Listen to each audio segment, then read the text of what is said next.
Saúdo aos irmãos com a graça e a paz do Senhor Jesus. Vamos abrir a palavra de Deus, meus irmãos, no livro do profeta Isaías, no capítulo 65. E nós vamos fazer a leitura de um texto que nos emprestará o tema da mensagem. Como fizemos hoje pela manhã, lemos um texto e tratamos do seu assunto, e não especificamente da explicação do texto. E hoje vamos tratar do assunto que é abordado em Isaías capítulo 65, versos 17 a 25. E o assunto é o novo céu e a nova terra. Então, quero que você acompanhe comigo, por favor, a leitura que passa então a ser projetada. Vamos fazer essa leitura também de maneira alternada. Assim lemos na santa e bendita palavra do Senhor. Pois eis que eu crio novos céus e nova terra, e não haverá lembrança das coisas passadas, jamais haverá memória delas.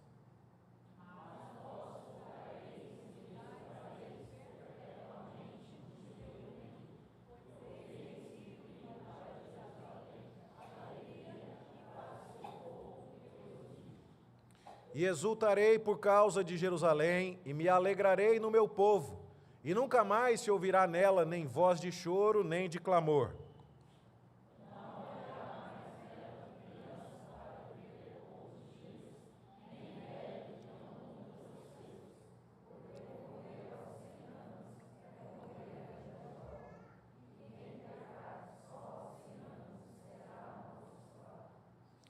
Eles edificarão casas e nelas habitarão, plantarão vinhas e comerão o seu fruto.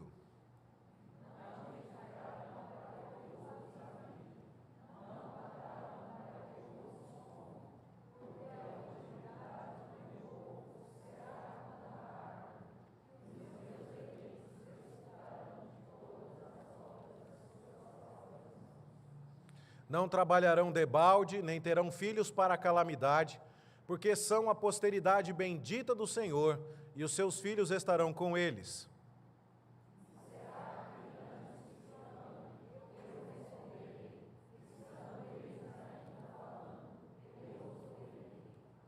O lobo e o cordeiro pastarão juntos, e o leão comerá palha como o boi.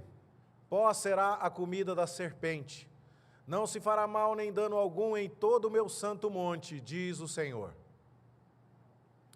Que o Senhor nos abençoe no estudo da sua palavra. Meus queridos irmãos, a Igreja Presbiteriana do Jardim América chega com este sermão a um outro fim de ciclo de mensagens. Nós estivemos estudando nos últimos tempos o livro do profeta Ezequiel, que foi recentemente concluído e será objeto de uma revisão e uma gincana bíblica em nossa escola dominical no domingo que vem pela manhã. E com esta mensagem agora cumprimos e finalizamos um outro ciclo de sermões que se refere à doutrina das últimas coisas. O que devemos esperar acontecer no futuro. A palavra grega para fim é eschaton, e o estudo do fim é a escatologia. E estivemos estudando a escatologia, a parte da doutrina bíblica que se refere às últimas coisas. E é um assunto que nos desafia, é um assunto que nos exorta e também um assunto que nos consola. Nós, hoje pela manhã, estudamos a doutrina do juízo final e vimos que todos haveremos de comparecer diante de Deus para prestar contas de nossos atos. E, embora sejamos despertados por essa doutrina, somos igualmente consolados pelo fato de que Cristo já foi julgado em nosso lugar. Ele já foi punido por nós, e Ele já apresentou a Deus a obediência que nós jamais seríamos capazes de apresentar. Agora, estudamos nesta noite a doutrina da nova terra, do novo céu e da nova terra. Nós costumamos ouvir muito o resumo que foi feito para fins didáticos da teologia e que apresenta a doutrina bíblica em termos de criação, queda e redenção, dando a ideia de que Deus é o Criador de todas as coisas, que o homem pecou e se tornou afastado de Deus, e que depois houve uma redenção, que houve um resgate do homem por parte de Deus, para que o trouxesse de volta para perto do Senhor E então este tem sido um resumo apresentado de toda a mensagem da Bíblia. No entanto, nos últimos tempos, alguns teólogos entenderam a importância de se acrescentar um quarto elemento: criação, queda, redenção e consumação, dando a ideia de que a redenção começa nesta vida, mas ela tem que levar a um final, a um desfecho, a um encerramento que é a consumação de todas as coisas. E se nós lemos que a Bíblia começa com um jardim paradisíaco, num local onde Deus habita com o homem em santidade, perfeição, justiça e felicidade, nós precisamos entender que a Bíblia deve terminar assim. Essa ideia de começar histórias com era uma vez e terminar com felizes para sempre, e de ter um problema com um vilão e depois um herói que vence esse vilão e restabelece a ordem, isso é a essência da história que Deus inventou. Nossas histórias todas derivam dessa história. Nós não somos capazes de inventar nada genuinamente original, porque somos inescapavelmente presos àquele que nos criou. E o que lemos no início da Bíblia é o homem habitando com Deus no jardim do Éden, e recebendo então a bênção de habitar na terra. No entanto, depois da criação, Deus cria o homem, o coloca no jardim e lhe dá a terra para cultivar. Há a queda. E o que nós vemos é que Deus, que abençoou o homem, não o entrega à serpente. O homem seguiu a voz do inimigo, se alienou intencionalmente de Deus, mas Deus não o descarta completamente. Deus aplica a maldição do pecado, o homem vai voltar ao pó, ele vai morrer, mas ele não amaldiçoa o homem. E se você se lembra bem do relato de Gênesis, Deus fala com Adão dizendo: visto que isto fizeste, maldita é a terra. A serpente é amaldiçoada para comer pó todos os dias da sua vida, mas o homem não é amaldiçoado. E há uma promessa ali então de que a serpente será derrotada, que um descendente da mulher, alguém que virá como um ser humano, vai vencer a serpente, vai pisar a sua cabeça e esmagá-la, apesar de ter o seu calcanhar ferido. E agora então, depois da queda, olhamos para a redenção, quando Jesus vem, nascido de mulher, conforme Deus havia dito, para vencer Satanás e esmagar a sua cabeça. E essa é a etapa da redenção. No entanto, quando Satanás é derrotado, quando o problema do pecado é vencido, nós ainda ficamos com a pergunta: e agora? E a resposta é que nós aguardamos um novo céu e uma nova terra, nos quais habita justiça. A Bíblia, portanto, nos manda pensar na natureza desta vida por vir, tendo como referência o paraíso que foi perdido. Olhamos então com esperança para um paraíso que haverá de ser recuperado. Hoje, aqueles que estão na presença de Deus estão num céu, num lugar espiritual que é distinto deste lugar terreno onde nós estamos. Mas quando nós lemos no texto de Apocalipse, capítulo 21, o apóstolo João diz assim: eu vi descer do céu a nova Jerusalém. E nós ficamos sabendo que a Jerusalém é a cidade do povo de Deus.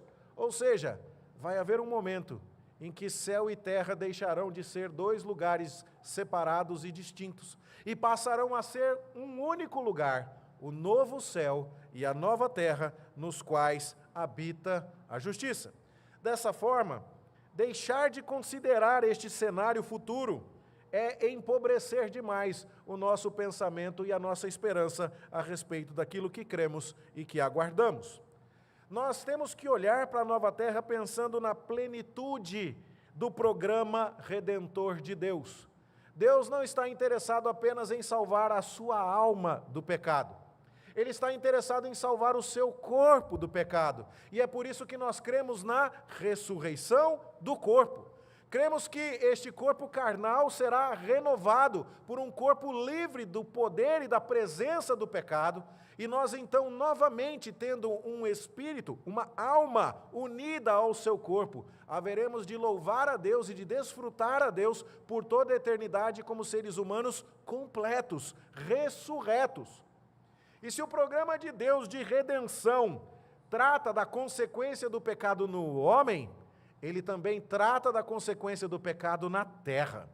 Se o homem morre por causa do pecado, ele haverá de ressuscitar com Cristo. Mas se a terra sofre, suporta, geme e angustia-se nos dias de hoje por causa da queda, o novo céu e a nova terra também haverão de experimentar as mesmas dimensões gloriosas de redenção. Isso cumprirá muitas profecias bíblicas, inclusive profecias do Antigo Testamento, como esta de Isaías que nós acabamos de ler, na qual nós lemos que o lobo pasta ao lado da ovelha. Não havia como exibir o seu programa de vida selvagem, dos canais de TV paga que você assiste, onde o leão caça a zebra, ou a girafa, ou o lobo caça a sua presa. Não, esse programa não existia na época do Jardim do Éden, por causa da harmonia da criação de Deus. E nós aguardamos novamente um cenário onde, tendo todas as coisas restauradas, veremos um mundo em perfeita harmonia novamente. O que é que a Bíblia nos ensina a respeito disso? Uma vez que um dos resultados do pecado foi a morte, essa vitória prometida por Deus tem que envolver a remoção da morte. Mas se outra consequência do pecado foi a expulsão de nossos primeiros pais do Jardim do Éden, de onde eles deveriam governar um mundo perfeito para Deus, as consequências do pecado não teriam sido adequadamente removidas se não aguardássemos um novo paraíso, onde governaremos um novo mundo, restaurado e renovado, na presença de Deus e para a glória de Deus. Então, nesse sentido, esperar uma nova terra é algo que já estava implícito na promessa que Deus fez a Adão e Eva, dizendo que a serpente seria esmagada e que as maldições seriam removidas. Nós também lemos isso quando estudamos a história de Abraão, porque Deus desenvolve essa promessa dizendo a Abraão assim: dar-te-ei e a tua descendência a terra das tuas peregrinações, toda a terra de Canaã em possessão perpétua. Perceba, Abraão e a sua descendência, não apenas a descendência de Abraão, mas o Abraão em pessoa, haverá de herdar a terra, não por um determinado período de tempo, mas por toda a eternidade, perpetuamente. Quando será que essas coisas se cumprirão? No novo céu e na nova terra. Deus promete, então, que cumprirá isso, e como lemos já nesta noite, no capítulo 11 de Hebreus, pela fé, Abraão peregrinou na terra da promessa, como em terra alheia, habitando em tendas com Isaque e Jacó. Ele aguardava uma cidade que tem fundamentos, da qual Deus é o arquiteto e edificador. Que cidade é essa? É a Nova Jerusalém. É a cidade que desce do céu e encontra a terra. É o momento em que céus e terra se unem novamente. E na presença de Deus, Abraão recebe a posse plena e definitiva da terra, junto com os seus herdeiros espirituais, os seus filhos na fé. Também devemos olhar aqui para o texto de Isaías 65, que acabamos de ler, e lembrar então que toda a corrupção do pecado que vemos na terra atual haverá de ser eliminada. Nós veremos lobos e ovelhas convivendo pacificamente. Você vai finalmente poder fazer carinho num leão, sem perder as mãos. Você vai ver o domínio completo do ser humano sobre toda a criação, porque o ser humano reinará em glória sobre o mundo que Deus lhe deu. E ele perdeu por causa do pecado, mas Cristo recuperou para a sua própria glória. O primeiro Adão falhou e perdeu o paraíso do Éden, mas o segundo Adão, Jesus, venceu e nos leva para o paraíso recuperado, novos céus e a nova terra. Alguns teólogos consideram textos como o de Mateus e de Pedro, onde se leem o seguinte: o sol escurecerá, a lua não dará sua claridade, as estrelas cairão do firmamento, e os poderes do céu serão abalados. Mateus 24, 29. Ou o texto de 2 Pedro 3,12, os céus incendiados serão desfeitos, e os elementos abrasados se derreterão. E considerando este aspecto da verdade, propõe que este planeta Terra será completamente destruído pelo fogo, e Deus vai fazer um novo planeta Terra, totalmente diferente do zero. Apesar de ser uma leitura compreensível do texto bíblico, não é nisso que cremos. Nós cremos que sim, haverá um novo céu e uma nova terra, mas a palavra novo aqui precisa ser interpretada corretamente. Na língua grega existem duas palavras para aquilo que é novo, neo e kainos. E quando você fala de algo novo, mas que tem uma relação com o antigo, a palavra é kainos. É como se eu dissesse, está de cabelo novo? Eu não quero dizer com isso que você arrancou todos os fios de cabelo que tinha e colocou outros no lugar. Eu só quero dizer que você cortou o cabelo, pintou ou fez algum arranjo. Mas, então, isso é diferente de dizer que você está de uma casa nova, se mudou de endereço, ou se você está de casa nova, se trocou os móveis de lugar e pôs uma cortina diferente. A palavra grega para falar de novo céu e nova terra não se refere a uma outra terra ou a um outro céu, mas se refere a esta terra e a este céu renovados. Sim, purificados pelo fogo, julgados, mas renovados. Assim, nós rejeitamos o conceito de um aniquilamento total e cremos biblicamente no conceito de uma renovação. Isso se confirma com vários textos bíblicos, como é o caso de Romanos capítulo 8, onde nós lemos que a criação geme, que ela suporta angústias, mas que ela aguarda com ansiedade a revelação dos filhos de Deus, a fim de que possa ser liberta do cativeiro da corrupção. Ela não será eliminada, mas será liberta da corrupção, será purificada. Mas outro elemento que podemos usar para mostrar que aguardamos uma terra que é uma continuidade desta, é o fato de que Deus nos ensina sobre a ressurreição do corpo. E o corpo de Jesus Cristo, o primeiro ressurreto dentre os mortos, possuía continuidade com o seu corpo original. Ele chamou Tomé e disse assim, Tomé, você disse que se não visse não acreditaria? Veja aqui minhas mãos, põe aqui a mão no meu lado, e você verá que sou eu. E então Tomé diz, meu Deus, meu Rei, meu Senhor, percebendo que era aquele Cristo. Sim, Cristo está com um corpo novo. Maria Madalena teve dificuldade de reconhecê-lo, confundiu-o com um anjo. Era diferente, mas havia continuidade. Nós haveremos de ressuscitar e o corpo que haveremos de ter tem continuidade com o corpo que temos agora. E eu já expliquei aqui na igreja, não sei responder se você vai ter celulite ou não. Não sei dizer se aquela pelanquinha que você queria tirar vai estar aí ainda ou não, mas eu sei dizer que você estará perfeitamente feliz e satisfeito com o corpo novo que Deus lhe dará, e que Ele terá continuidade com o corpo que você tem, porque você ainda será você.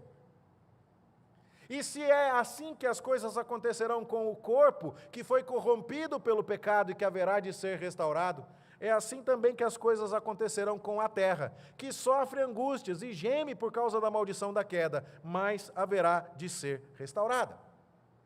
Outro argumento que devemos citar em relação a isso é o fato de que Deus não entregou nada a Satanás, dizendo, Satanás, você corrompeu isso e agora deu perda total mesmo, eu vou ter que fazer outro. Não. Os nossos primeiros pais caíram em pecado, mas Deus diz assim, vocês não serão amigos da serpente, eu vou resgatar vocês. E então Ele promete um redentor, e Satanás não pode dizer assim, eu dei perda total no corpo dos seres humanos, porque agora a nova humanidade que vai existir apenas como almas penadas por aí, que não terão um corpo. Não, nós haveremos de ressuscitar com um corpo físico. Da mesma forma, o planeta Terra não foi algo que Satanás destruiu de uma forma tal que Deus não possa recuperar. Então, aguardamos um novo céu e uma nova terra, em continuidade a este planeta, mas numa situação muito mais privilegiada, santificada, glorificada, aperfeiçoada. Assim, meus irmãos, por todos esses argumentos, nós precisamos então defender, crer, sustentar, esperar por um novo céu e uma nova terra. Esperar por um dia em que a gente não vai precisar ficar com medo de acabar a energia para não ter ar-condicionado para dormir nesse Goiás velho de nosso Deus. A gente não vai mais se preocupar com tantas outras coisas, porque o nosso planeta será completamente restaurado. E agora, quando vemos uma existência dividida, onde Deus está nos céus com os santos que já foram aperfeiçoados em glória, e nós ainda estamos aqui, e há dois lugares distintos, onde seres humanos que já participam do programa de redenção de Deus se encontram. Esses dois lugares serão reunidos em um único apenas. A Nova Jerusalém desce do céu, o céu encontra a terra novamente. Se o homem foi banido do jardim do Éden e agora há o lugar onde Deus está e o lugar onde o homem está, e esse lugar agora é duplo, não é um único e mesmo paraíso, o dia em que essas coisas existem separadamente está se aproximando do fim. Por isso que nós cantamos, que nós queremos ver esse dia chegar. O dia em que nem sul nem norte existirá, e nós vamos rever amigos que em Cristo foram feitos nossos irmãos, e vamos cantar glórias ao autor e consumador da nossa fé. Lá, junto ao trono de Deus, está preparado um lugar para nós de delícias perpétuas, onde as lembranças dos prazeres desta terra serão, para nós, algo que nos levará a pensar assim: não tínhamos ideia do quanto era mais glorioso, mais maravilhoso estar na presença de Deus. Sim, não é problema que você reconheça que há belezas, delícias e prazeres nesta vida, mas eles não podem concorrer com os prazeres do novo céu e da nova terra. Desta forma, meu irmão, minha irmã, a doutrina da nova terra e do novo céu deveria nos dar esperança, coragem e otimismo em tempos de desespero difundido. Ah, o efeito estufa, calma. Ah, violência, calma. Ah, corrupção, calma. Você está marchando para um novo país, um novo céu e uma nova terra. E esse dia logo chegará. Embora o mal seja excessivo neste mundo, é confortante saber que Cristo conquistou a vitória final. Ecologistas podem tentar retratar o futuro deste planeta em termos sombrios, mas é encorajador saber que eles estão enganados. Então, isso não significa que não devamos fazer nada acerca dos problemas ambientais, mas significa que nós já sabemos que a solução virá e que o futuro é glorioso. Então, enquanto vivemos aqui nesta terra, nós devemos nos preparar para a nova terra de Deus. E se Deus colocou o homem para trabalhar no jardim do Éden, e depois disse a ele que ele deveria trabalhar neste mundo marcado por maldição, ainda que fosse suar o seu rosto e lidar com espinhos e ervas daninhas, nós que aguardamos o novo céu e a nova terra, devemos trabalhar na certeza de que a nossa recompensa se aproxima. Nada do que você faz será desperdiçado. Quando você serve a Deus, trabalha por um mundo mais justo, trabalha por um mundo melhor. Quando você cuida da criação de Deus, quando você expande o reino de Cristo, você está se preparando para receber apropriadamente o novo céu e a nova terra, quando plenamente manifestos ao mundo. Enquanto nós vivemos nesta terra, nós nos preparamos para a vida na nova terra de Deus. Através do nosso serviço real para o Senhor, nós estamos agora reunindo materiais de construção para a nossa habitação naquela nova terra. Bíblias estão sendo traduzidas, pessoas estão sendo evangelizadas, crentes estão sendo santificados, culturas estão sendo transformadas e o mundo caminha a passos dados de acordo com a soberana vontade de Deus para esta consumação. Não temos ideia do total de coisas que haveremos de contemplar, mas sabemos que esse dia chegará. Nossa esperança é que no princípio da história, Deus criou os céus e a terra. E no fim da história, nós veremos novos céus e nova terra, que ultrapassarão em muito o esplendor de tudo aquilo que já tivemos oportunidade de ver antes. E no centro da história está o Cordeiro que foi morto, o primogênito entre os mortos, o soberano de todos os reis da terra. Um dia, nesse novo céu e nessa nova terra, nós lançaremos perante ele as nossas coroas, extasiados em admiração, em amor e em louvor. Este é o centro da nossa esperança. É por isso que nós agora haveremos de comer com paladares que muitas vezes se corrompem, com bocas que às vezes podem estar com dor de dente, com uma afta, com uma língua que pode estar com dificuldade para perceber o paladar, porque a gente talvez já esteja idoso e não está mais sentindo o gosto ou o cheiro das coisas. Podemos estar comendo um pão que, apesar de bem feito e caprichado, tem os seus limites. Mas nós fazemos isso dizendo que nós aguardamos o dia em que haveremos de comer do pão e beber do cálice, novos no reino de Cristo. E ali não haverá morte, não haverá choro, não haverá dor. E é essa esperança que hoje irmãos queridos professam diante de Deus e do seu povo. É essa alegria e essa certeza que nós festejamos e celebramos. E é assim, meus irmãos, que eu vos convido a celebrarmos e a louvarmos ao Senhor por tudo isso, preparando-nos para receber mais gente que vai estar conosco neste novo céu e nessa nova terra, festejando desde já com eles que se achegam a esta mesa conosco, que aponta para aquela mesa, e dizendo, sim, nós não estamos fechando os nossos olhos. Quem assiste à televisão, assiste ao jornal, liga o computador e recebe notícias pela internet, não se anima muito. Mas a gente veio aqui para dizer que não há motivo algum para ficar preocupado. Tudo está sob controle e nós já sabemos o que vai acontecer no final. Não se preocupe, vai dar tudo certo. Nós podemos festejar. Hoje nós podemos comer e beber para a glória do Senhor. Hoje nós podemos nos alegrar com aqueles que se aproximam de Cristo em fé, temor e submissão.